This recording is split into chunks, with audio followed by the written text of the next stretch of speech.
Casting couch മലയാളിക്ക് അറിയാത്ത ഒരു വാക്കല്ല അത്. ഇന്ന് സോഷ്യൽ മീഡിയയിൽ ചർച്ച ചെയ്യപ്പെടുന്ന ഒരു വിഷയം കൂടിയാണ് കാസ്റ്റിംഗ് കൗച്ച്. ഒരുപക്ഷെ നിങ്ങളിൽ ഒരു വലിയ ശതമാനം ആളുകളും ശ്രദ്ധിക്കാതെ പോകുന്ന ഒരു പ്രോഗ്രാം ആയിരിക്കാം ബിഗ് ബോസ്. സമൂഹത്തെ വഴിതെറ്റിക്കുന്ന, എങ്ങനെ ഒരു മനുഷ്യനാകാൻ പാടില്ല എന്നതിൻ്റെ ഉദാഹരണമാണ് ബിഗ് ബോസിലെ കാൻഡിഡേറ്റ്സ് എന്ന് തുടങ്ങുന്ന ഒരുപാട് കമൻറ്റുകൾ ഞാൻ കാണാറുണ്ട്. എന്നാൽ ഒരു ചെസ്സ് കളി കാണുന്നത് പോലെ അതിലെ സ്ട്രാറ്റജിയും മൈൻഡ് ഗെയിമും ആസ്വദിക്കുന്ന ഒരുപാട് പേരും നമുക്കിടയിലുണ്ട്. എന്നാൽ ഇതിൻ്റെ പേരിലൊന്നുമല്ല ഇന്ന് ബിഗ് ബോസ് ചർച്ച ചെയ്യപ്പെടുന്നത്. കാസ്റ്റിംഗ് കൗച്ചിൻ്റെ പേരിലാണ് അങ്ങനെ ഒരു വിഷയത്തിന് തീ കൊളുത്തിയത് അഖിൽ മാരാർ എന്ന വ്യക്തിയും. അറിയേണ്ട ചില വിഷയങ്ങൾ. കയറിപ്പോരൻ ചങ്ങായിമാരെ, ബേപ്പൂർ സുൽത്താൻ്റെ ദുനിയാവിലേക്ക്.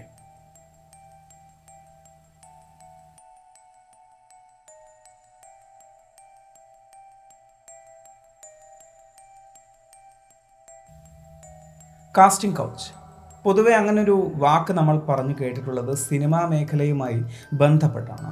സ്ത്രീ പുരുഷ ഭേദമന്യേ അവസരങ്ങൾക്ക് വേണ്ടി നടത്തുന്ന ചില അഡ്ജസ്റ്റ്മെൻറ്റുകളെയാണ് കാസ്റ്റിംഗ് കൗച്ച് എന്ന പേരിൽ അറിയപ്പെടുന്നത്. അങ്ങനെ പുരുഷന്മാരും അഡ്ജസ്റ്റ് ചെയ്യാറുണ്ടോ എന്നായിരിക്കും നിങ്ങളിൽ ചിലരെങ്കിലും ചിന്തിക്കുന്നുണ്ടാവുക. കേരളത്തിൽ അങ്ങനെ പൊതുവെ പറഞ്ഞു കേട്ടിട്ടില്ല എങ്കിലും ബോളിവുഡിൽ അങ്ങനെ അനുഭവിച്ച ഒരുപാട് നടന്മാരുണ്ട്. നമ്മുടെ കേരളത്തിൽ ഈ അടുത്ത കാലത്ത് ഒരു കാസ്റ്റിംഗ് കൗച്ച് വിവാദമുണ്ടായിരുന്നു. അത് ആരോരും അറിയാതെ മാഞ്ഞു പോവുകയും ചെയ്തു. ആ പെൺകുട്ടി അവർക്കുണ്ടായ അനുഭവം സോഷ്യൽ മീഡിയയിലൂടെ പങ്കുവച്ചിരുന്നുവെങ്കിലും ആ പെൺകുട്ടിയുടെ പേര് ഞാനിവിടെ പറയുന്നില്ല. ഒരു സിനിമയിൽ മഞ്ജു വാര്യരുടെ മകളായിട്ടാണ് അവരെ തിരഞ്ഞെടുത്തത്. ആ ഓഡിഷനു വേണ്ടി നിർദ്ദേശിക്കപ്പെട്ട സ്ഥലത്തേക്ക് അവരും അവരുടെ അമ്മയും അവരുടെ അനിയത്തിയും ചെന്നെത്തുകയായിരുന്നു. ആ ഒരു സിനിമയുടെ പിന്നണിയിൽ പ്രവർത്തിച്ചിരുന്ന ചിലർ ആ ഓഡിഷൻ നടത്തുകയും ചെയ്തു. ചില്ലിട്ട ഒരു മുറിയിലായിരുന്നു ഓഡിഷൻ നടന്നത്. സിനിമയുമായി അധികം ബന്ധമില്ലാത്ത ആ പെൺകുട്ടിക്ക് അത് വലിയൊരു ആശ്വാസമായിരുന്നു. കാരണം ഒന്ന് തിരിഞ്ഞു നോക്കിയാൽ തന്നെ നോക്കിയിരിക്കുന്ന അമ്മയെയും അനിയത്തിയെയും അവൾക്ക് കാണാമായിരുന്നു. അങ്ങനെ ഓഡിഷൻ അവസാനിച്ചു. അതിനിടയിൽ മുടിയൊന്ന് ഒതുക്കാൻ വേണ്ടി ഡ്രസ്സിംഗ് റൂമിലേക്ക് ചെല്ലാൻ അവർ പറഞ്ഞു. അതനുസരിച്ച് അവൾ ഡ്രസ്സിംഗ് റൂമിലേക്ക് ചെന്നു. ആ കണ്ണാടിയിൽ മുടി ഒതുക്കി നിന്ന അവൾ കണ്ടത് അവൾക്ക് നേരെ നടന്നെടുക്കുന്ന നല്ല ഉയരമുള്ള ഒരാളെയായിരുന്നു. ഒന്ന് തിരിഞ്ഞു നോക്കും മുമ്പേ തന്നെ അയാൾ അവളെ കയറി പിടിച്ചു. അതിനുശേഷം അയാൾ പറഞ്ഞു, ഒരു 10 നിമിഷം നീ മനസ്സ് വെച്ചാൽ ഈ സിനിമയിൽ മഞ്ജു വാര്യരുടെ മകൾ നീയാണ്. ഭയന്ന് വിറച്ച് നിശ്ചലമായ കണ്ണുകൾ കൊണ്ടാണ് അത് പറഞ്ഞ അയാളുടെ മുഖം അവൾക്ക് കാണാൻ കഴിഞ്ഞത്. അയാളുടെ കയ്യിലെ ക്യാമറ തട്ടിത്തെറിപ്പിക്കാൻ അവൾ ശ്രമിച്ചു. അങ്ങനെ അതിൽ നിന്നും ശ്രദ്ധ മാറിയ അയാളിൽ നിന്നും അവൾ ഓടി രക്ഷപ്പെടുകയായിരുന്നു എന്നാണ് അവർ പറയുന്നത്. പൊട്ടിക്കരഞ്ഞുകൊണ്ട് ഓടി വരുന്ന ആ പെൺകുട്ടിയെ കണ്ട് എന്താണ് സംഭവിച്ചത് എന്നറിയാതെ പരിഭ്രമിച്ചു നിൽക്കുകയായിരുന്നു ആ അമ്മ. അമ്മയോട് സംഭവിച്ച കാര്യങ്ങൾ പറയാൻ ആ പെൺകുട്ടിക്കും കഴിഞ്ഞില്ല. അമ്മയെയും അനിയത്തിയെയും കുട്ടി ബസ്സിൽ കയറി വീട്ടിലേക്ക് പോകുമ്പോഴും അവളിലെ ആ മരവിപ്പ് മാറിയിട്ടുണ്ടായിരുന്നില്ല. പിന്നീടും ദിവസങ്ങളോളം കഴിഞ്ഞിട്ടാണ് അവൾക്ക് ഒന്ന് സംസാരിക്കാൻ പോലും കഴിഞ്ഞത്. ഒരു സ്ത്രീക്ക് സംഭവിച്ച വിഷയമാണിത്. നിങ്ങളിൽ എത്ര സ്ത്രീകൾക്ക് അത് മനസ്സിലാക്കാൻ സാധിക്കും? അവൾ അനുഭവിച്ച ആ കാര്യം ലോകത്തോട് തുറന്നു പറഞ്ഞപ്പോൾ അവൾക്ക് നീതി ലഭിച്ചു എന്നാണോ നിങ്ങൾ കരുതുന്നത്? അല്ല. ആ ഒരു പോസ്റ്റിന് താഴെ ഈ തെറ്റ് മുഴുവൻ അവളാണ് ചെയ്തത് എന്ന് വ്യാഖ്യാനിക്കുന്ന കമന്റുകളായിരുന്നു. ഇത് ഒരൊറ്റപ്പെട്ട സംഭവമൊന്നുമല്ല. ഇന്ന് മെയിൻ സ്ട്രീം നായികമാരായ പലരും കാസ്റ്റിംഗ് കൗച്ച് അനുഭവിച്ചവരാണ്.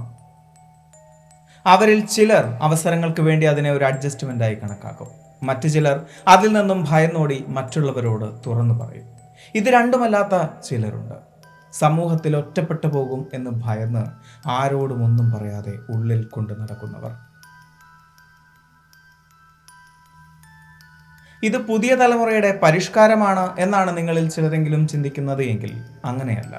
കാലങ്ങൾക്ക് മുമ്പ് ഇറങ്ങിയ വൈശാലി എന്ന സിനിമയിലെ നായികയായ സുപർണ തൻ്റെ തുടക്കകാലത്ത് കാസ്റ്റിംഗ് കൗച്ച് അനുഭവിച്ചതിനെക്കുറിച്ച് പറയുന്നുണ്ട്. ഇനി നമ്മുടെ വിഷയത്തിലേക്ക് വരാം. ഏതാനും ദിവസങ്ങൾക്ക് മുമ്പാണ് അഖിൽ മാരാർ ഒരു ലൈവിലൂടെ ബിഗ് ബോസിന് കൃത്യമായ ചില പ്ലാനുകളുണ്ട് എന്നും ആ പ്ലാനുകളുടെ ഭാഗമായാണ് സിബിനെ ആ ഗെയിമിൽ നിന്നും പുറത്താക്കിയത് എന്നും പറഞ്ഞിരുന്നു. എന്നാൽ എപ്പിസോഡ് കണ്ട നമ്മളിൽ ചിലർക്കെങ്കിലും അറിയാൻ സാധിക്കും, ബിഗ് ബോസ് ഹൗസിൽ നിന്നും പുറത്തു പോകണം എന്ന് പറഞ്ഞ് സിബിൻ കരഞ്ഞതും മാനസികമായി തകർന്നതും. എന്നാൽ സിബിൻ പറയുന്നു അത് എന്നേക്കുമായി പുറത്തു പോകണമെന്നായിരുന്നില്ല, താൽക്കാലികമായി പുറത്തു പോകണമെന്നായിരുന്നു അയാൾ പറഞ്ഞത് എന്ന്. സിബിനെ പുറത്താക്കിയതല്ല നമ്മുടെ വിഷയമെങ്കിലും സിബിൻ പറഞ്ഞ ചില കാര്യങ്ങളിൽ മനസ്സിലാക്കേണ്ട ഒരു കാര്യം, സിബിൻ പുറത്തു പോകുന്നതിനും മുന്നേയുള്ള ദിവസങ്ങളിൽ സംഭവിച്ചിട്ടുള്ള പലതും ടെലികാസ്റ്റ് ചെയ്തിട്ടില്ല എന്നാണ്. അതിനുള്ളിലുള്ള പ്ലെയേഴ്സ് പലരും പറഞ്ഞ കാര്യങ്ങൾ ബിഗ് ബോസ് ഹൗസിന് പുറത്ത് വിട്ടിട്ടില്ല എന്നും. ബിഗ് ബോസ് വോട്ടിംഗ് കൃത്യമായി ശ്രദ്ധിക്കുന്ന ഒരാളാണ് ഞാൻ. അതുകൊണ്ട് തന്നെ പറയാം, ഏതാനും ദിവസങ്ങൾക്ക് മുമ്പ് ആദ്യ ആഴ്ചയിൽ പുറത്തുപോയ രതീഷിനെ തിരികെ കൊണ്ടുവരുമ്പോൾ ലാലേട്ടൻ പറഞ്ഞ ഒരു ഡയലോഗുണ്ട്. പ്രേക്ഷക ലക്ഷങ്ങളുടെ അഭ്യർത്ഥന മാനിച്ചാണ് രതീഷിനെ തിരികെ കൊണ്ടുവരുന്നത് എന്ന്. അങ്ങനെ ഏതെങ്കിലും ഒരു പ്രേക്ഷകൻ അഭ്യർത്ഥിച്ചതായി എനിക്ക് തോന്നുന്നില്ല. എനിവേ, അത് ബിഗ് ബോസിന്റെ സ്ട്രാറ്റജി ആയിരിക്കാം, അത് പ്രേക്ഷകരുടെ തലയിൽ ഇട്ടതായിരിക്കാം. എന്നിരുന്നാലും ഈ ഒരു സീസൺ ഇൻട്രസ്റ്റിംഗ് ആയി വന്നത് സിബിന്റെ വരവോടുകൂടി തന്നെയാണ് എന്ന് സിബിന്റെ ഫാൻസ് അല്ലാത്തവർ പോലും അംഗീകരിക്കുന്ന ഒരു വിഷയമാണ്. മനഃപൂർവ്വമായി സൃഷ്ടിച്ച ചില ഗൂഢാലോചനകളിലൂടെ സിബിനെ പുറത്താക്കിയതാണ് എന്ന് പറഞ്ഞു വരുന്ന അഖിൽ മാരാരുടെ ലൈവിൽ അദ്ദേഹം പറഞ്ഞ മറ്റൊരു വിഷയമാണെന്ന് ചൂടേറിയ ചർച്ചയായി മാറിയിരിക്കുന്നത്. അദ്ദേഹം പറയുന്നു, ബിഗ് ബോസിന്റെ ഓഡിഷനിലേക്ക് വരുന്ന പല പെൺകുട്ടികളിൽ ചിലർക്ക് കാസ്റ്റിംഗ് കൗച്ച് നേരിടേണ്ടി വന്നിട്ടുണ്ട് എന്നും അതിന് കൃത്യമായ തെളിവുകൾ അദ്ദേഹത്തിന്റെ കയ്യിലുണ്ട് എന്നും. ചിലർ അഖിൽ മാരാർ പറഞ്ഞ വിഷയത്തെ വളരെ ഗൗരവമായി കണ്ടുകൊണ്ട് ഈ വിഷയത്തിൽ ഐക്യദാർഢ്യം പ്രഖ്യാപിച്ചു വന്നിരുന്നു. എന്നാൽ തൊട്ടു മുന്നേയുള്ള സീസണിലെ പലരും അഖിൽ പറഞ്ഞതിനെതിരായാണ് സംസാരിച്ചത്. അവർ എതിർത്തത് അഖിൽ പറഞ്ഞ വിഷയങ്ങളെയല്ല, അഖിൽ എന്ന വ്യക്തിയെയാണ്. പേരിനും പ്രശസ്തിക്കും ലൈംലൈറ്റിൽ സജീവമാകാൻ വേണ്ടിയുമാണ് ഇല്ലാത്ത ചില വിഷയങ്ങൾ അഖിൽ ഉണ്ടാക്കി പറയുന്നത് എന്നാണ് അവരിൽ ചിലരുടെ വാദം.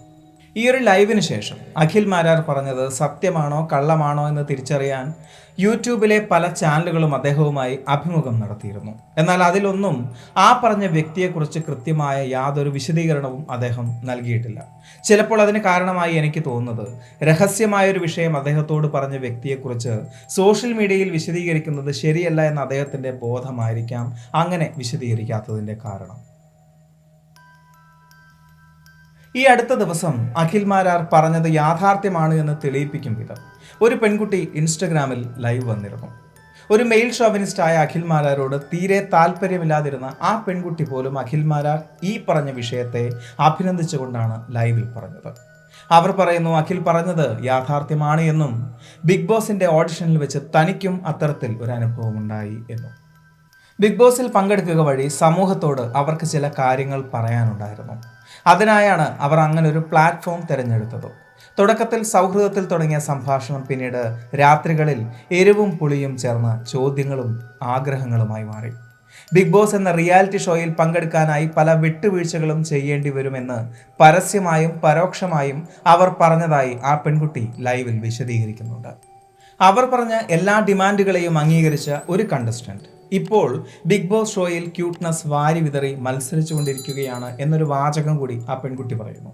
അത് സീസൺ 6 മത്സരിക്കുന്ന ഏതോ ഒരു മത്സരാർത്ഥിയെക്കുറിച്ചാണ് എന്ന് നമുക്കും മനസ്സിലാക്കാൻ സാധിക്കും. എന്നാൽ എന്നെ ചിന്തിപ്പിച്ച മറ്റൊരു വിഷയമുണ്ട്. ഈ ഒരു പോസ്റ്റിന് താഴെയുള്ള നമ്മൾ മലയാളികളുടെ കമൻറ്റുകൾ. പണത്തിനും പ്രശസ്തിക്കും വേണ്ടി പോയതല്ലേ, ഇങ്ങനെയൊക്കെ സംഭവിച്ചില്ലെങ്കിലേ അത്ഭുതമുള്ളൂ. നിന്നെപ്പോലുള്ള പെൺകുട്ടികളാണ് ഇങ്ങനെയുള്ള സംഭവങ്ങൾക്ക് കാരണമാകുന്നത് എന്ന് തുടങ്ങി ഒരുപാട് കമൻറ്റുകളാണ് അതിന് താഴെ എനിക്ക് കാണാൻ സാധിച്ചത്. ഇത്രയും ഗൗരവമുള്ള ഒരു വിഷയത്തിൽ ഇങ്ങനെയാണോ നമ്മൾ ഇടപെടേണ്ടത്? ശരിയാണ്, പലർക്കും താല്പര്യമില്ലാത്ത ഒരു പ്രോഗ്രാം തന്നെയാണ് ഇന്ന് ബിഗ് ബോസ്. ഇതുവരെ നമ്മൾ കണ്ടിട്ടുള്ള സീസണുകളിൽ നിന്നും വ്യത്യസ്തമായി അരോചകമായ പലതും ഈ ഒരു സീസണിൽ നമുക്ക് കാണേണ്ടി വന്നിട്ടുമുണ്ട്. എന്നിരുന്നാലും ഞാൻ ചോദിക്കട്ടെ, നമ്മുടെ നാട്ടിൽ ഒരു പ്രോഗ്രാമിൻ്റെ ഓഡിഷന് വേണ്ടി പോയ ഒരു പെൺകുട്ടിക്ക് ഇത്രയും അനുഭവിക്കേണ്ടി വന്നിട്ടുണ്ട് എങ്കിൽ അത് ചോദ്യം ചെയ്യപ്പെടേണ്ടതല്ലേ, നിയമപരമായി തന്നെ? ഇനി അതല്ല, ഇത്തരം പ്രഹസനങ്ങൾ എല്ലാ മേഖലയിലേക്കും ഇറങ്ങി വന്ന ശേഷം നമുക്ക് പ്രിയപ്പെട്ടവർക്ക് മാത്രം അനുഭവമായി വരുമ്പോൾ ചോദ്യം ചെയ്യപ്പെടേണ്ട ഒന്നാണോ ഇത്? അഖിൽ മാരാർ തൻ്റെ കയ്യിലുള്ള തെളിവുകൾ പുറത്തു കൊണ്ടുവരാത്തത് അയാൾ പറഞ്ഞത് കള്ളമാണ് എന്നതിൻ്റെ സൂചനയാണ് എന്ന് തുടങ്ങുന്ന ഒരുപാട് കമൻറ്റുകളും നമുക്ക് കാണാൻ സാധിക്കും. ഞാൻ മനസ്സിലാക്കിയെടുത്തോളം ഈ വിഷയം പൊതുജനങ്ങളെ അറിയിക്കുക എന്നത് മാത്രമാണ് അഖിൽ മാരാരുടെ ഉദ്ദേശം. തെളിവ് സഹിതം കുറ്റവാളികളെ പിടിക്കേണ്ടത് നിയമമാണ്. ഏഷ്യാനെറ്റിൽ ജോലി ചെയ്യുന്നത് 100 പേരാണ് എങ്കിൽ അതിൽ 98 പേരും നല്ലവരാണ് എന്നും ഈ 2 പേർ മാത്രമാണ് ആ പേര് കളയുന്നത് എന്നും അഖിൽ മാരാർ ആരോപിച്ചിരുന്നു. അങ്ങനെ ഒരു ആരോപണം ഉള്ള സ്ഥിതിക്ക് ഇതിൻ്റെ യാഥാർത്ഥ്യം പുറത്തു കൊണ്ടുവരാൻ ഏറ്റവും കൂടുതൽ ഉത്തരവാദിത്വമുള്ളത് ഏഷ്യാനെറ്റിനല്ലേ? വെറുതെ ഒരു പെൺകുട്ടി സോഷ്യൽ മീഡിയയിൽ വിക്ടിം കാർഡ് ഇറക്കിയതാണിത് എന്നെനിക്ക് തോന്നുന്നില്ല. ലൈവിൽ തന്നെ കൃത്യമായി അവർ പറയുന്നുണ്ട് അവരുടെ കയ്യിൽ തെളിവുകളുണ്ട്, സ്ക്രീൻഷോട്ടുകളുണ്ട് എന്ന്. അങ്ങനെയെങ്കിൽ അവർ പറഞ്ഞത് യാഥാർത്ഥ്യമാണ് എങ്കിൽ അവരെ തേജോവധം ചെയ്യുന്നതിന് പകരം നമ്മൾ അവരോടൊപ്പം നിൽക്കുകയാണ് ചെയ്യേണ്ടത്. അങ്ങനെ സമൂഹത്തിന് ചോദ്യചിഹ്നമായ ചില പുകഞ്ഞ കൊള്ളികൾ അകത്തുണ്ട് എങ്കിൽ അതിനെ പുറത്ത് കൊണ്ടുവരണം എന്ന് തന്നെയാണ് എൻ്റെയും അഭിപ്രായം. എന്നിട്ടും ഒരുപാട് പേർ കാണുന്നു എന്നത് തന്നെയാണ് ബിഗ് ബോസ് ഷോയുടെ വിജയം. തനിക്ക് കിട്ടിയ സ്ക്രിപ്റ്റ്, അതിൽ പറഞ്ഞ കാര്യങ്ങൾ കൃത്യമായി അഭിനയിച്ചു പോവുക എന്ന ജോലി മോഹൻലാലും ചെയ്തുകൊണ്ടിരിക്കുന്നു. 24/7 ലൈവ് എന്ന പേരിൽ നമ്മൾ കണ്ടുകൊണ്ടിരിക്കുന്നത് എഡിറ്റഡ് വേർഷനാണ് എന്നത് പോലും അറിയാത്ത പലരും ഇന്നും ബിഗ് ബോസ് ഷോ കാണുന്നുണ്ട്. അതിലൂടെ നമ്മൾ എന്ത് കാണണം, അതിലൂടെ എന്ത് മെസ്സേജ് നമുക്ക് ലഭിക്കണം, അതിലൂടെ ആർക്ക് നമ്മൾ വോട്ട് ചെയ്യണം എന്നൊക്കെ തീരുമാനിക്കുന്നത് അവർ തന്നെയാണ്. കഴിഞ്ഞ സീസണിൽ മധുവിനെ കുറിച്ച് അഖിൽ മാരാർ പറഞ്ഞൊരു ഡയലോഗ് നിങ്ങൾ ഓർക്കുന്നുണ്ടാകും. അത് ഇതിനെ പറ്റിയൊരു ഉദാഹരണം തന്നെയാണ്. മലയാളിയുടെ മനസ്സിനെ വ്രണപ്പെടുത്തുന്ന അങ്ങനൊരു വിഷയം എന്തിനാണ് പിന്നെ ടെലികാസ്റ്റ് ചെയ്തത്? അത് ടെലികാസ്റ്റ് ചെയ്തതിന് ശേഷം പിന്നെ എന്തിനാണ് അങ്ങനെ ഒരു പ്രഹസനം നടത്തിയത്? മലയാളിയുടെ ഇടയിലേക്ക് ഇങ്ങനെ ഒന്ന് കൊടുത്താൽ ഇവിടെ അത് കോളിളക്കം സൃഷ്ടിക്കുമെന്നും അതൊരു റേറ്റിംഗ് ആയി മാറുമെന്നും അവർക്കറിയാം. അങ്ങനെ അവർ ഇട്ടുതരുന്ന മാംസ കഷ്ണങ്ങൾ മാത്രമാണ് ഇതെല്ലാം. 2023 തുടക്കത്തിൽ പറഞ്ഞ കാസ്റ്റിംഗ് കൗച്ച് അനുഭവം ആ പെൺകുട്ടി സമൂഹത്തോട് തുറന്നു പറയുന്നത്. എന്നാൽ അതിലൂടെ മഞ്ജുവാരുടെ മകളായി അഭിനയിച്ച പെൺകുട്ടി എല്ലാം അഡ്ജസ്റ്റ് ചെയ്താണ് അഭിനയിച്ചത് എന്നൊന്നും അർത്ഥമാക്കുന്നില്ല. അന്ന് ആ പെൺകുട്ടിയെ കീറി മുറിക്കാതെ അവളോടൊപ്പം നിന്നിരുന്നുവെങ്കിൽ, അവളെ ഉപദ്രവിക്കാൻ ശ്രമിച്ചവനെ വെളിച്ചത്തേക്ക് കൊണ്ടുവരാൻ നമ്മൾ ശ്രമിച്ചിരുന്നുവെങ്കിൽ, അതിന് താക്കീതായ ഒരു ശിക്ഷ നൽകാൻ സാധിച്ചിരുന്നുവെങ്കിൽ ഒരുപക്ഷെ ഈ ഒരു ചർച്ച ഇവിടെ നടക്കുമായിരുന്നില്ല. ഇന്നും നമ്മൾ എന്താണ് ചെയ്യുന്നത്? ഇത്തരം വിഷയങ്ങൾ മുന്നോട്ട് കൊണ്ടുവരുന്നവരെ നമ്മൾ കുറ്റക്കാരാക്കുകയാണ്. നാളെയും നമ്മൾ അത് തന്നെയാണ് ചെയ്യാൻ പോകുന്നത്. അഖിൽ മാരാർ പറഞ്ഞത് എന്തുമാകട്ടെ, നമ്മുടെ സ്വീകരണ മുറിയിലേക്ക് നമ്മുടെ സമ്മതത്തോടുകൂടി കടന്നു വരുന്ന ഈ ഒരു പ്രോഗ്രാമിന് പിന്നിൽ അങ്ങനെ ഒരു ഗൂഢാലോചനയുണ്ട് എങ്കിൽ അത് നമ്മൾ അറിയണം. അത് നമ്മളെ അറിയിക്കുക എന്നതാണ് അഖിൽ മാരാരുടെ ഉദ്ദേശമെങ്കിൽ അദ്ദേഹത്തോടൊപ്പം നിൽക്കുക എന്നതാണ് എൻ്റെ അഭിപ്രായം. ഇത്തരം പോസ്റ്റുകൾക്ക് ചിന്തിക്കാതെ തെറി വിളിക്കുന്ന ഒരുപാട് പേരുണ്ട്. അവരോട് എനിക്ക് പറയാനുള്ളൊരു വിഷയം, നിങ്ങൾ ഇന്ന് വിളിക്കുന്ന തെറി കമൻറ്റ് അവിടെ തന്നെ ഉണ്ടാകും. കാലങ്ങൾക്ക് ശേഷം നിങ്ങൾ നിങ്ങളുടെ പ്രൊഫൈൽ പിക്ചർ മാറ്റും. നിങ്ങളുടെ കുഞ്ഞിൻ്റെ മുഖമായിരിക്കും ചിലപ്പോൾ അതിന്. അപ്പോൾ ആ തെറി കമൻറ്റിനോടൊപ്പം ആളുകൾ കാണുന്നത് നിങ്ങളുടെ കുഞ്ഞിൻ്റെ മുഖമായിരിക്കും.